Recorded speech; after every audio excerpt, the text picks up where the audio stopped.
My boss's son had no clue I spoke 7 languages. He fired me on the spot, but the next day, the CEO asked, "Why did you let him go? Didn't you see the contract?" The CEO's son responded, "Wait, what? I will make him regret it. I strongly dislike your behavior. You must choose between being terminated or demoted." I was stunned when the executive vice president, Chris, spoke to me in that manner. Tomorrow is the final stage of the business deal, and he suddenly demanded to take over my role as the lead negotiator. I never anticipated such an emotional outburst from him. "What's the problem?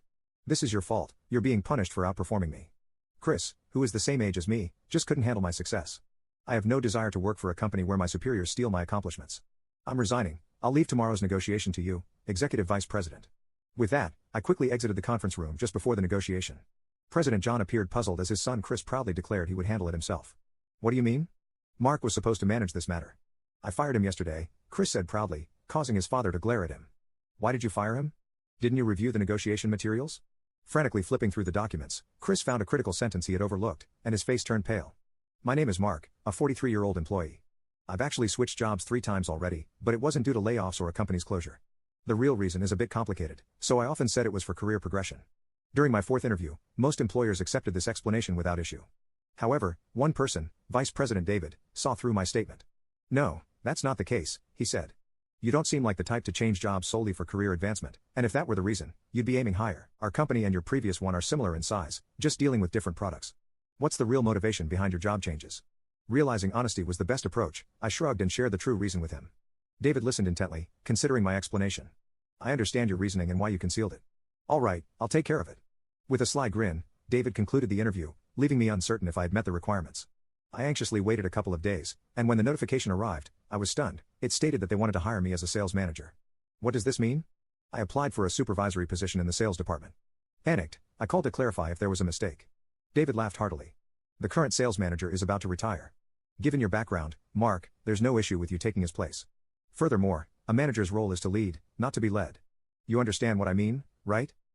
Comprehending David's reasoning, I gratefully accepted the job offer. The workplace I joined was not at all uncomfortable. I found it peculiar that there were few employees my age, but interacting with the younger staff was refreshing. Even though I entered with a managerial status, I anticipated facing challenges with the transition, but there were no issues whatsoever. My younger leadership style was preferred by my team, who valued my openness to new ideas. However, one individual, Chris, took issue with my approach when I started giving orders after the previous sales manager's retirement. Chris openly criticized me, insisting that I should have sought his instructions before submitting the monthly business negotiation reports to the executive meeting. The other executives were puzzled by Chris's complaint, and I had no choice but to ask him directly what instructions he was referring to.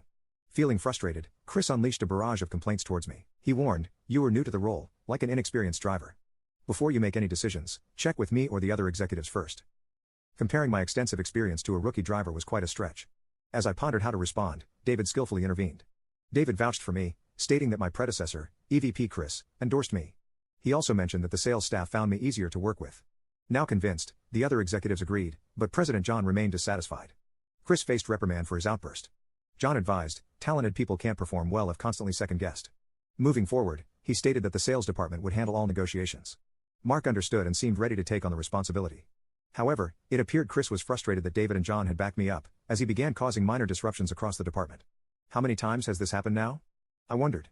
I noticed a growing sense of frustration on my team's faces. Lately, it seemed like we were constantly facing small but persistent obstacles, samples for negotiations arriving late or promotional material going missing. Even though the sales department handles the negotiations, we rely heavily on the support of other departments like materials and general affairs. Lately, that support has been lacking.